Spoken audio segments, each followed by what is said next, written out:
As you guys can see, I have created a very simple project here by using an Arduino Uno. I'm going to use this project in my bike to change the color of an LED strip whenever I press a switch. But since I'm only using 4 pins, I can use an Attiny85 microcontroller to make this project small and cheap at the same time.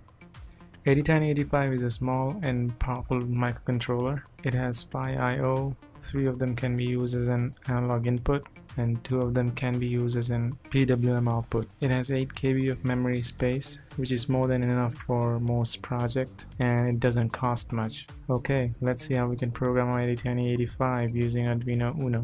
For the Arduino IDE, I'm using Arduino 1.6.4. Make sure you use the same. First, upload an ISP sketch to your Arduino. This will make Arduino act as a programmer. Now head over to Hilotech website and download the Attiny files for Arduino 1.6. Now extract that zip file and open the folder. Now copy the Attiny folder inside your documents/Arduino/hardware folder and restart your IDE. And if everything is right, you're going to see Attiny listed in your boards. Okay, now let's see the wiring. Pin 8 of the Attiny is VCC, which goes to 5V of the Arduino. Pin 4 goes to ground.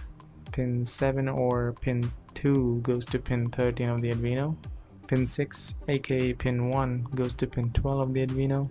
Pin 5 or pin 0 goes to pin 11 of the Arduino, and pin 1 aka reset goes to pin 10 of the Arduino. And we also need a 10 microfarad capacitor between reset and ground of the Arduino.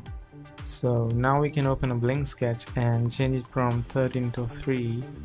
Now we have to change the board to Attiny and microcontroller to Attiny85 and clock to 1 MHz and change the programmer mode to Arduino as ISP, and we are ready to upload. And that's it. Our LED is flashing every second. I have also created a tiny little shield for my Attiny, which helps me to program without ever worrying about the wiring. I hope you liked this video. Please give me a like and also subscribe to my channel. Stay safe and I will see you next time.